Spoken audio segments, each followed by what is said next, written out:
This episode of the Beauty Industry Podcast was brought to you by the Aesthetic and Beauty Industry Council.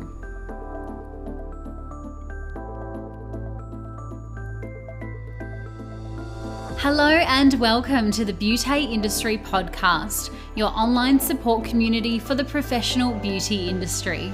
I am your host, founding director of Beauty Industry, Tamara Reid.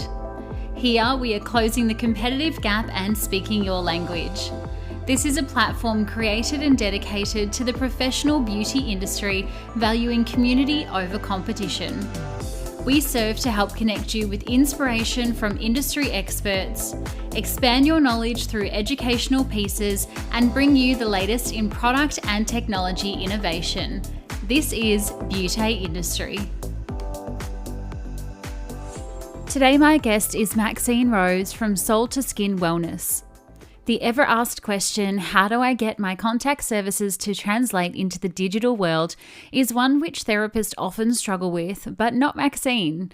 She's harnessed her Soulful and sensory client support systems and, in fact, has taken them to the next level with personalised prescriptions and virtual consultations. The beauty of hindsight is that you're able to take a look back on your life and career and with the knowledge you have now say, well, that was a great move, or gosh, I wish I had done that differently. Maxine, however, had the opposite. She had the beauty of foresight, which led her to shift her once in-person services offering into the virtual space prior to the pivot the pandemic set upon all of our businesses. Today, Maxine shares how she's used her unique ability to read a person and their face with us in today's conversation, as well as getting vulnerable about the rollercoaster of one's personal life that often throws that elusive work-life balance off track. Here's Maxine and I for Beauty Industry. Maxine, welcome to the Beauty Industry Podcast. Thanks, Tamara, for having me. Thank you. Thanks so much for spending your morning with me today. You may be aware that we start all of our episodes at the very beginning of our guest career. And I'd like to pick your brain on just finding out how you entered into the industry to start off with. Sure. It's a little bit interesting, I guess. I sort of took a detour before I entered the beauty industry. So when I finished high school, I think I had an interest in it for sure, and a little, there was probably a little bit of a spark of a passion there at the time, but I'm pretty broad in my interests, so I decided to go to TAFE and become qualified in office administration, become a secretary, I guess you could say, and it wasn't until, so I did that for quite some time, and it wasn't until probably around mid-20s that I actually started to study it. So I was working full-time in property management. I did it a little bit differently than perhaps some people. I actually studied it by correspondence and did my practicals, obviously, on site at the college that I was learning through. So, I just got into a point where I really wanted to do something that I was more passionate about and decided to take the leap into actually studying, something that I felt more aligned with at the time. So that's what I did. Yeah, cool. When you were doing admin and secretarial work and property management, did you always, have an interest, or were you kind of looking at the trends in the industry, or when did that kind of passion spark and make you want to go, okay, now is the time I need to go back and study? Yeah, I guess I've always been interested in wellbeing, and I've always sort of looked at different things in the arena of wellbeing and beauty and skincare. So I was a regular client. I had a really wonderful beauty therapist who was local to me. So every month I would show up there for my appointment. And it was so therapeutic for me. And I think just over time that realization deepened and it grew, and I think that's where the passion for it came from. I just really wanted to, I knew that you could make a difference to someone because I had experienced it myself. And I felt like that was more of a way that I could really, make a positive difference to someone's life. So she was a great role model as well, the beauty therapist that I went to. She was heavily booked. She was very popular. She was a wonderful therapist, very professional, but became a really great friend to me, almost like a big sister. So I think that had a lot to do with it as well. I just knew I didn't want to be quite as run off my feet as what she was, but I saw that she, the difference she could make with me and obviously other clients. And I thought, I've really got to do this at some point. It was a tricky time because while I studied, my first marriage was actually breaking up as well, but it was something, it was definitely something that I'd had a dream to do. And I think I'd just been too afraid to take that step up until that point. So, I actually really, studying beauty therapy became a bit of a guidepost for me during that tough time. So, it was inspiration for me. Yeah. Yeah, I mean, it's a big move, picking up and changing entire careers, and then with so many changes that you had at home as well. My goodness, that would have been a lot of change at once. And I know as humans, we don't like change. We tend to kind of resist that because we're creatures of habit. You kind of what's the word? Like reinvented yourself. Yeah, very much so. And to be honest, that's probably the story of my life. So that was a bit of a baptism of fire, I guess you could say. But I had already, sort of experienced some things like that in the workplace, and where there tended to be a theme, and there has been ongoing, where, I'd sort of jump in the deep end and learn how to swim, basically. But the reinvention side of things, when there's drastic change, such as what was going on in my personal life at the time. It's interesting that for me, I anchored to that vision of what I wanted to do, and that really helped me to go through that. I was very organized with how I approached my study. And, I did actually take some time off because the personal situation warranted that. And the college, they'd allowed for that anyway. So if you were a correspondence student, there was that sort of option if you needed. So I took 6 months off and then came back to it and finished it. So, it was so good to do. And I was so thrilled to finish. Yeah. Yeah. Sometimes when there's chaos in one part of your life, you just need to find control in another part. So this would have been like your control while the chaos was happening.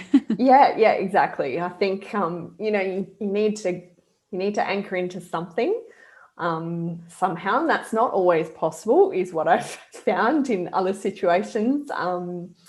But if you can, then I think it serves you really well. Yeah, absolutely. And so you service as more of like a soulful, holistic type of practitioner. Did you find yourself gravitating towards this during study, or was this kind of afterwards once you entered into the industry and, did some typical beauty and then you went, no, I feel a little bit more aligned this way?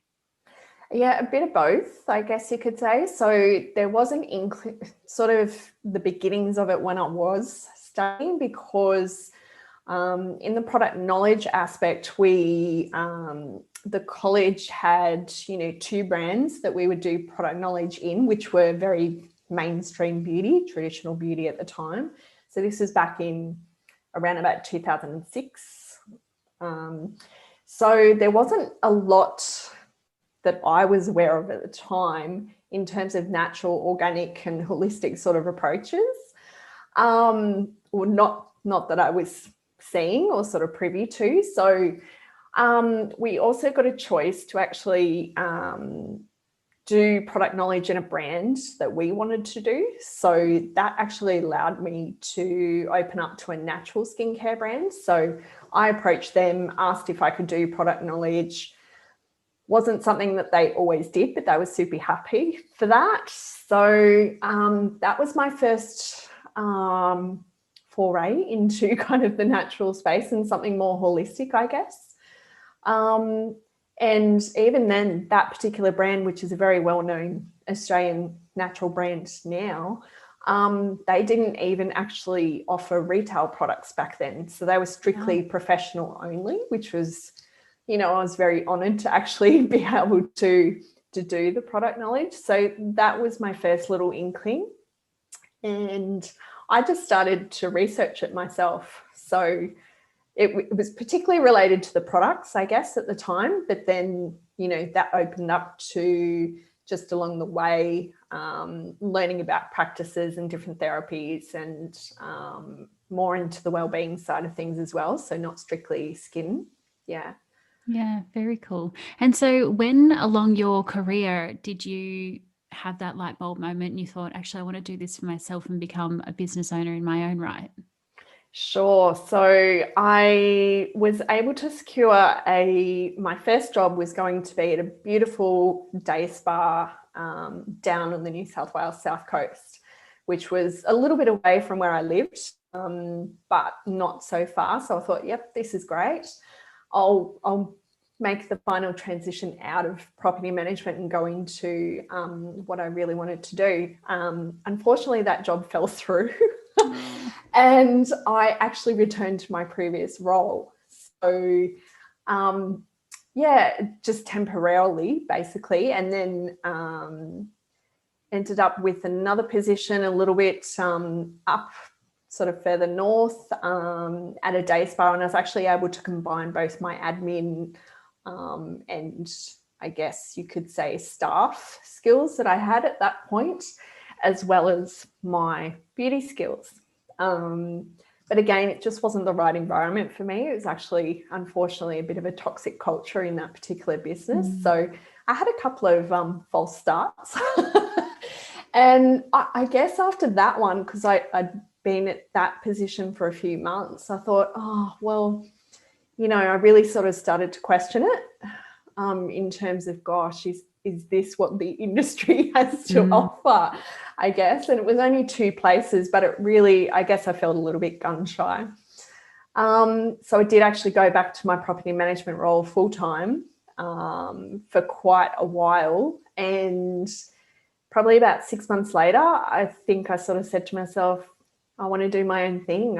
I'd held myself back because I was new to the industry and I didn't think that you could go into business straight away when you're a new therapist. But I got over that and decided that I could, and I knew what I wanted to do. So I set it up at home as a part-time business, and that was my beginning into hands-on treatments and home care. Yay, I love it. I think I certainly had that very same experience where my first role out of beauty, I was, and I've mentioned this on the podcast numerous times, but I was thrown in as the only beauty therapist in a massage and day spa center. And the business owner sold something ridiculous like 3,200 scoop-on, Groupon things, those insane things. Yes. And I was just smashed, 6 a.m. to 6 p.m. all day, all night, no break, no clean and retail. I was sworn at. I was expected to put a mask on a client, duck out, do a quick spray tan, duck back into the room. Like, it was absolutely wild. And I thought too, oh my goodness, what have I got myself into? Why have I done beauty? I thought it was such a caring and nurturing industry. And here I am, slaving my guts out for somebody who, doesn't even care at all, who's hungover on a Sunday, throwing up in the shower while we're trying to do a couples treatment, Exactly. Absolutely mortified. And it was only until I went to Endota Spa and thankfully had a beautiful business owner there, because obviously we know that franchises can be, inconsistent sometimes, but had a great business owner there. And then I thought, oh my goodness, now I understand the culture and the ritual and, the calming industry that it can be. But again, that's not everyone's experience of a franchise. I was just very lucky that that was mine. So I know exactly what you mean in that, you study for such a long time that you're like, are you joking? I've just done all of this rogue business owner. I'm getting out, but I'm glad that you found your way back. Yes, I do. I'm so pleased that you understand you've got your own personal experience with it, because we've all got different experiences with how we started and how our time in the industry has been. So yes, it's so lovely, exactly as you say, when you do actually find the people that do inspire you and sort of affirm what you originally perceived the industry was about. It's really important, because you can just lose faith very quickly, I think. It's important to find your way back to what you originally wanted to do and the difference you want to make. Yeah, absolutely. So that challenge of kind of getting thrown in the deep end and then thinking, oh my goodness, is this actually for me? And then obviously the challenge of starting your own business right away. What did they look like, and how did you kind of navigate some of those more tricky times? Because I think in beauty school, we're often not even taught how to run a business. We've got like this tiny little salon component, which might last 4 to 6 weeks. And you literally tick off some checklists of, a cleaning end of day checklist, and then that's all. It's like, okay, now you're a business owner. What, how did you navigate that startup? Yes, there is so much more to being a business owner than that little part, that's for sure. Initially, I think I was still working full time, so it was part-time business outside it for about 4 or 5 years. And I think that was really healthy for me to start out, because it gave me, the financial security of the wage that I was earning through my day job, but also a chance to, spread my wings a little bit into this passion. To be honest, I didn't really face that many challenges in that first little part. It was a little bit of learning as I went along, and actually did more treatments on different people. So that was just, I actually really thrived on that part of it. But I think from a business perspective, it was sort of organizing things in terms of, like stock and a little bit of organization into that. There wasn't really, because I would have started my business around 2009. So social media hadn't taken off quite a lot at that point. So it was really word of mouth for the most part in terms of my clients. So I just found that really simple and straightforward. Like, I had a beautiful business card done, and that was pretty much the only collateral that I had, and maybe, like a treatment menu. And then, Facebook was starting. So I had a Facebook page to share my offers, but it was very personal, very organic. And I actually feel that for me, the challenges have come as it's gotten a little bit more complicated with the online world. And as social media has grown, and I have a real love for the visual medium of Instagram. So I have an affinity for that. But, with that comes the fact that we all have this even platform being online as well. So having that exposure.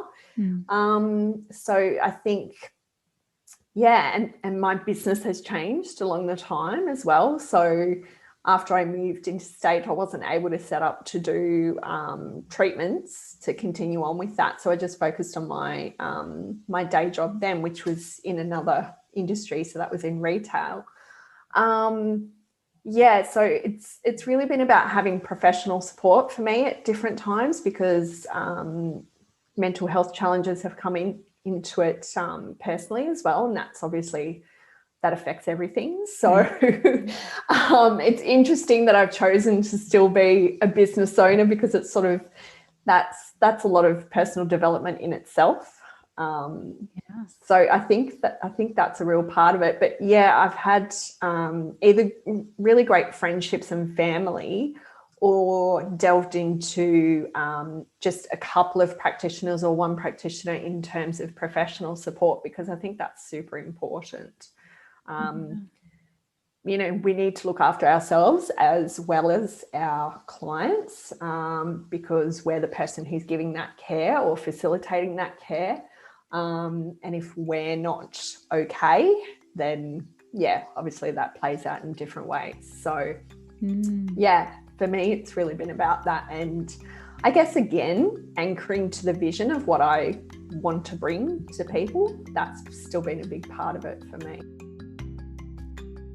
After the break, Maxine shares her lessons and advice for business owners. But first, a word from today's beauty partner. Community, the Aesthetic and Beauty Industry Council has officially launched to industry professionals for the betterment of the industry. With 3 simple membership options to choose from, there is something for everyone, from students currently studying, individual sole traders, or clinic owners managing teams. For more information on the association or to sign up today, head to theabic.org.au. Thank you so much to the ABIC for making this episode of the Beauty Industry Podcast possible. And now back to Maxine. It can be very isolating as a business owner. You know, even myself, I sit here in my house, well, prior to having baby, alone all day. You know, obviously I'm recording and chatting to people like yourself, but, you know, you go home to your husband and your people, or your wife and your people that are closest to you, and they just don't get it. And it's such a different industry to any other industry. You know, you feel like you're seeing clients all day, but you're not actually having conversations, you know, meaningful conversations. You're not getting things off your chest. You know, you don't have a work wife who you can go and grab a coffee with and, you know, have a bitch at lunch. You know, Correct. You are by yourself, and then, you know, it's such an emotional experience doing a treatment, because you're just constantly giving and giving and giving your energy. And if you don't, you know, you don't even have to be woo woo, but, you know, if you don't kind of clear yourself after each treatment, you can truly carry that energy through to the next client. Then you just get to the end of the day and you're like, why do I feel so crap? You know, and it's just all of that. So you do have to be, taking care of yourself for sure. Yeah, absolutely. And I totally relate to that. You know, I definitely identify as being an empath. So it's really important for me. And it's actually not been until probably the last 5 or 6 years where I've really realized the, you know, the beauty of that, but also the impact of that sometimes. And it's still, you know, a giant learning curve, being such a sensitive soul sometimes. But it's also incredible because it does allow you to be, you know, traditionally very caring and very compassionate to other people, I think. You can be quite in tune with people, but there has to be a healthy balance with that somehow. So however we go about finding that is unique to us. Does it exist? Yes. I'm questioning. Exactly. So your business looks quite different these days. You, as you mentioned before, you've got an online shop. You do a lot of online consults as well. Have you made that pivot because of the pandemic, or was that just kind of a natural thing that you wanted to do, move more virtually? It's actually something I did well before the pandemic. So it was more born out of my personal circumstances. So that interstate move that I made, I think that was around 2012-ish. I moved to Canberra and just didn't have the physical space where I lived to actually set that up. It wasn't really something that was feasible for me to do commercially at the time. So I sort of shelved the treatment idea, but I had kept the passion for the home skincare realm, because I knew that my personal experience had been quite therapeutic. So obviously I'd mentioned that, you know, I had a wonderful beauty therapist, and professional treatments are definitely a big part of that for sure. You know, you've got that touch therapy going on and that interaction from someone else. But it was purely led from my personal experience. So I just started to work in the home skincare space in quite a relaxed way after I'd made that interstate move, because I needed to settle where I was. And I was working in a different industry at that point as well. So there was a lot of change. So I just kept it really simple. It was just about, consulting with people and working out their home skincare and seeing what was going on with their health. And then that's developed over time. So I've deepened my knowledge, and my personal experience has deepened over time. So yeah, it was something I was already doing, but I think the pandemic has highlighted the need for both. Yeah, absolutely. I find it quite rare actually, because a lot of people that I've spoken to during the pandemic about moving their consults and their prescriptions to an online space, a lot of the clinical people have been pretty on board with it, but a lot of Yes. the, holistic practitioners like yourself, they've been very, what's the word? Like, they just don't want to come on board, because they're like, no, I need to touch the skin. I need to see the Yes. skin. I need to feel the energy. Like, how do you go about that kind of consultation process when you don't have somebody physically in your space? Yeah, it is different, but it does provide flexibility is what I've found. And I've actually found that I really value that. Having said that, I do want to work in person with people again in terms of a one-on-one session. Yeah. But in terms of online, I think the empathic thing really serves me well, to be honest, because I can still get a real sense of someone, even if their consultation is, via email. The answers that they provide to my questions, I'm quite visual. I start getting a real picture around this person. If I need to, I might clarify something. But for me, yeah, I just have a really strong sense of someone. It's just a sense for me. So that may sound quite woo-woo, but I'm not really fussed if it does. Yeah, that's just always been me.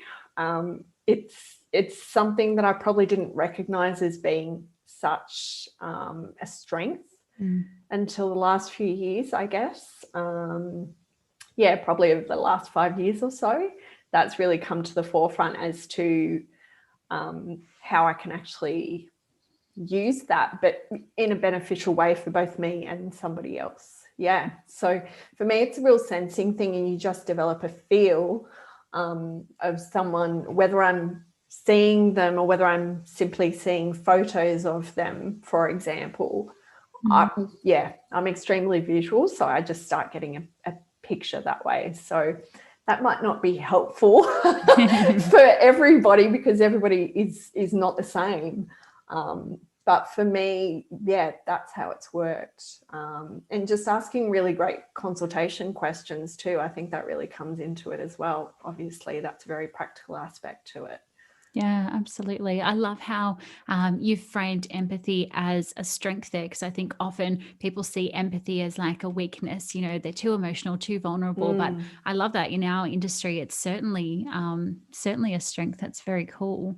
I'm interested to know, since you first started studying, what kind of changes have you seen come across the industry, and are you on board with those changes? It's interesting. I think I've seen a real mix. What we're seeing today is a real mix of, there is a huge trend towards holistic in some very noticeable ways, in terms of treatments, different modalities even that people may be qualified in. It's not strictly about being a dermal therapist, a skin therapist, or a beautician, whatever you're qualified as. So it's not that narrow sort of bandwidth, I guess, even though there's a lot in those professions, as we know. That is sometimes not always something that comes across to people regardless. But I think that, there is a huge trend towards that for obvious reasons. That's happening in our culture. So from a Western culture standpoint, there is that move towards that over the past, probably 5 to 10 years, I would say. But at the same time, there's also this real medical clinical aspect as well that I'm seeing too, so you sort of got these two extremes in some cases. And I find it really interesting when you come across business owners or businesses that are set up to actually embrace both. Yes. In some ways. So I think it's a bit of a spectrum. That's how I look at it. So I think that's been a massive change. And also the online thing, exactly as I was saying before, social media has changed it completely.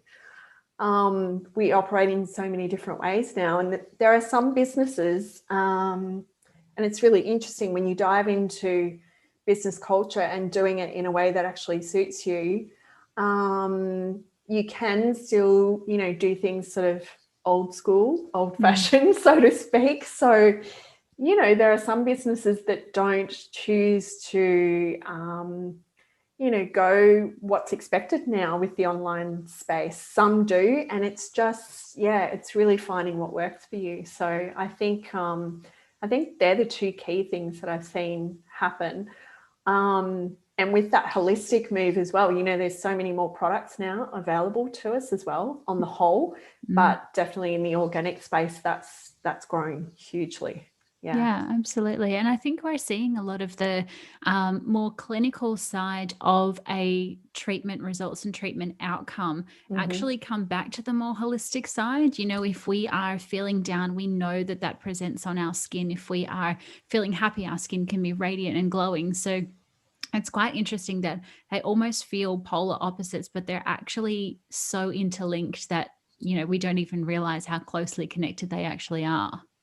Yeah, and that's been my learning experience as well. Like in terms of, when you dive into things like energy medicine or, anything sort of in the holistic space, which obviously, most of that, if not all of that, belongs to the ancient cultures of our world, like the indigenous cultures and the people that have been around for a long time. They're the ones that,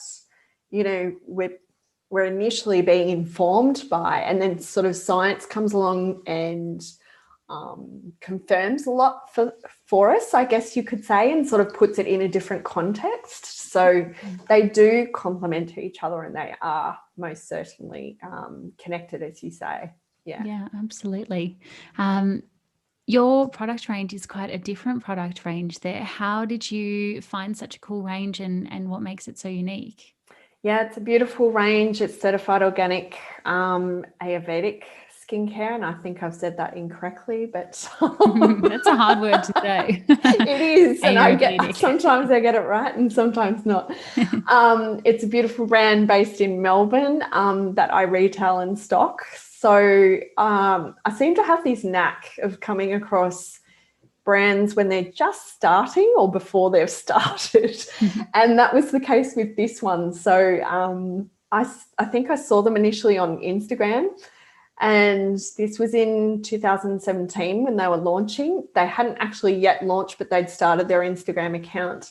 So, the website was up, but it was just, your landing page. So I contacted them and said, I just really love what you're about. And I had previously been working with a certified organic professional skincare range for that would have been for easily like 10 years by that point. So to make a move to another one was a big deal. But what I really wanted for myself and my clients was that ritualistic and truly holistic approach. And that's what, being based in Ayurveda actually brings. They're an authentic brand with that too. The founder is from Sri Lanka, so her roots, that's how she grew up. It wasn't a concept like it is for us. That was exactly how she grew up. So yeah, it just totally ticked all those boxes for me, and it actually took it to another level in terms of ingredients. It's just super high quality and really, really beautiful. So it brings something that I was really, really wanting to bring. So it's very aligned. Yeah, very cool. I'm curious to know what scares you and what excites you about the industry. I feel like so much is changing, and so much has changed even just in the last 2 years with the pandemic. And, I guess it's very foggy, the future. We don't know what that looks like. How are you feeling about the future of the industry at the moment? Yeah, I think, there's mixed feelings, I guess. I see a lot of positives in the industry for sure. There's people and organizations like, yourself and beauty industry who are providing, some really great education and support for our industry. So I think that's super important, because that was definitely a gap throughout the industry, basically. There are other businesses, contributing to that as well, which is wonderful. Being that I'm not hands-on, sometimes I sort of feel like I sit on the kind of the outer of the industry a little bit. So I don't feel like I necessarily completely sit in that box, so to speak. But I think, the move towards holistic is really positive, because people are really wanting that for their health. So I think the fact that we've got some wonderful professionals being trained in multiple sort of modalities or trainings really brings some more depth and some variety for our clients. So I think that's super important. And the fact that we do have, on the one hand, it's great that we have choice in terms of our professional ranges now as well, but also I think it's really overwhelming. Too much choice. Yes. And I think that works for both clients and professionals alike. I know sometimes, even though I've chosen to align with one brand, which is not actually very common either, there's usually multiple brands that people stock. Sometimes I look at the information and I'm going, oh, it's becoming a little trickier sometimes to decipher. And that's something that I've always seen as a bit of my strength, is to actually decipher the information. But I think some of the lines are becoming a little bit blurred in some senses. So that's really interesting as well. So and definitely on the pandemic front, it's scary for a lot of people who are hands-on businesses. That's their livelihood and their dreams on the line. And it's calling for a lot of change and a lot of adaptation. So we have to get creative about the ways that we work our business and how we want to show up in that. And that's not easy. That's challenging if you want to, if you're very aligned with being hands-on and having that in-person connection, which is not always available. Yeah. Very, very true. In your time in the industry and your experience in the industry, what's some of the biggest lessons that you've taken away? That's a really great question. So many. But I think my biggest one is what I've come back to in this conversation is to anchor into your values and your vision around what you want to bring. We need to be able to have some sort of a guidepost through things. I think, that's super important. So, what I've learned is that serves me really well. I've also learned that when you're going through personal things, which everybody does, but I've had some really major crossroads and major sort of events where that's greatly impacted my ability to show up the way that I want to. So my biggest lesson there has been to surrender, which, probably plays out in this current climate with the pandemic as well. That's really difficult for most people to do. For obvious reasons, and everybody's going to be different with that, but I think those two things have been my main ones. And if you think that going into business and everything is, sometimes it can be really smooth and straightforward, but it's really about aligning with offering what's aligned for you as a person, and I think then you actually create more flow. So probably those three things. Yeah, I love that, because we can often get distracted, even, I've experienced this myself with beauty, where, I came into the industry just purely wanting, or not into the industry, but into beauty rather, just purely wanting to create community and create support. And then I guess, there was a big label thrown at me that I was a coach. Then I started kind of doing some coaching stuff, and then people were going, oh, but you're so good at education. Can you do education too? And I thought, yeah, why not? Then we threw in a bit of education, and, you can certainly get sidetracked. But I think, as you said, when you come back to that anchor, which is not always easy because we're always so busy and rushed off our pants of our seat, it's really difficult to come back to that. But when you do,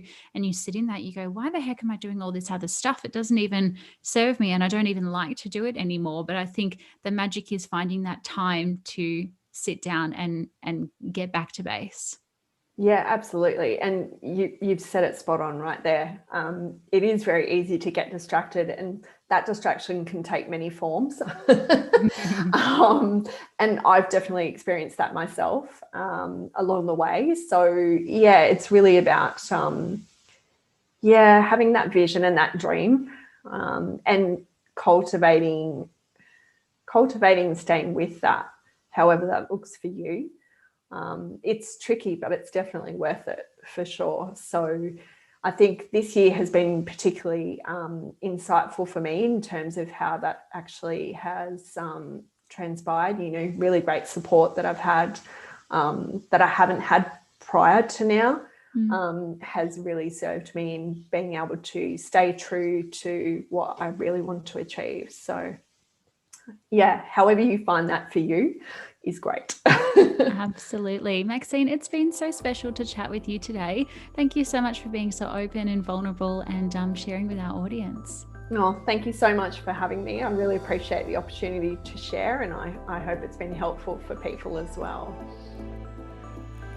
Something that a lot of our guests have in common is the fact that their mind has wandered, if not, they've actually ventured into other areas of their career away from the beauty industry. And after testing the waters, they've always found a time where their career and life has returned them back to the industry. Some of you may be having those similar thoughts yourself at the moment, given the amount of time that the industry has been closed. And you know what? That is completely okay. I want you to be really gentle with yourself and do what's right for you right now. If right now our industry is not the right place for you, then find a space that is.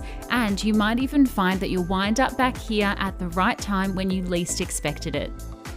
If you've loved today's conversation, you can check out more about Maxine and her virtual services over on the gram at soultoskin.wellness. And of course, while you're there, be sure to show us some love at Beauty Industry. We are currently searching for more inspiring guests to talk to on the podcast, so don't be shy. Put yourself out there and drop me a message in my DMs by searching for me at Tamara Reed Beauty, and you could very well be sharing your story on the podcast in no time. Until next time, stay connected.